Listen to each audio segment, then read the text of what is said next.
Chicken's ready. I'm not hungry. What? I'm not hungry. I'm moving to California. You're what? Me and the kids, we're moving. Where are you going?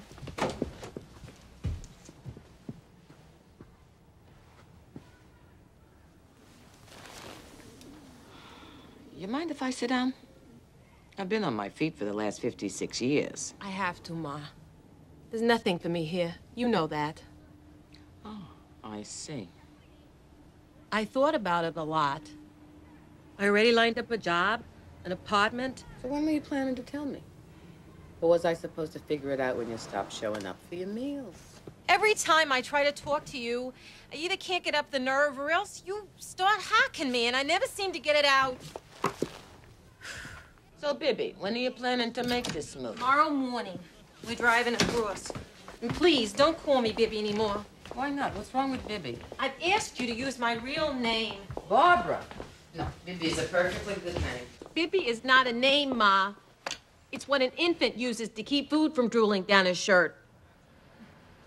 You might as well know, my last name isn't Berman anymore either. It's LaSalle. Barbara LaSalle.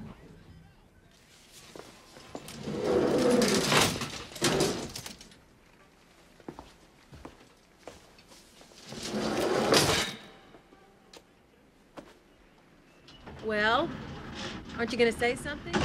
I'm speechless. I'm struck dumb. Bibby Berman is a fat, unhappy little girl.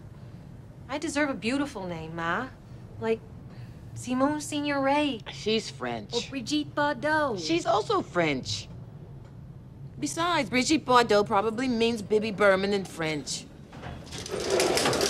Forget your name. You want to change something? Buy a decent dress. Look, I don't know why you're taking this personally. I'm not taking it personally. If you want to change your name, fine. It's just when you got a humpback, why spend money on a nose job? What? You are a piece of work, Ma. Would you ever say something that mean to Norma? Do you even know that it's mean? What's mean, my darling, is you shoving in my face how your father's name, a man who would walk through fire for you, is not good enough for you? Why?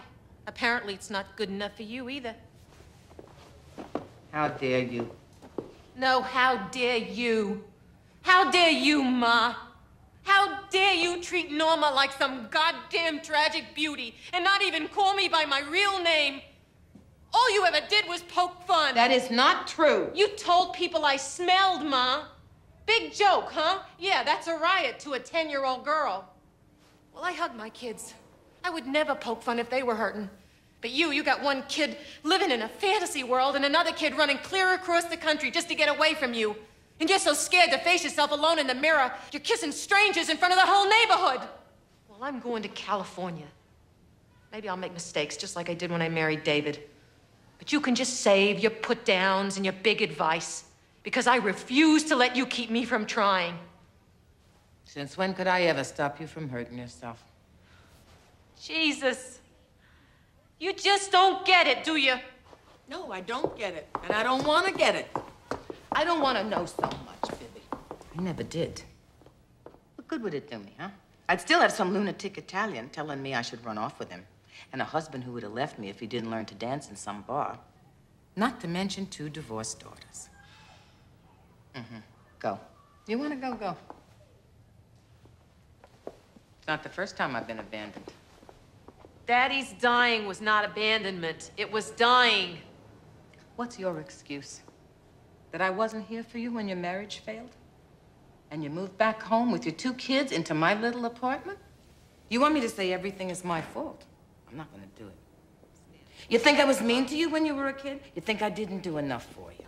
Well, I'm sorry. But I had a couple of other things on my mind, you know? Like a depression and the war. And your father, God bless him, sleepwalking through your whole childhood. God forbid I should know myself the way you know yourself. God forbid I should ask myself those questions. Like, what happened to my life? Did I deserve more? Did I ever for 1 second get as much as I gave? God forbid I should ask those questions. Because if I looked inside myself and I really saw what I shut out for my whole life, what I really missed, there'd come from out of me such a rage. It would blow this building apart, and it would blow you into a million little pieces, and it would blow Queens off the face of the goddamn map.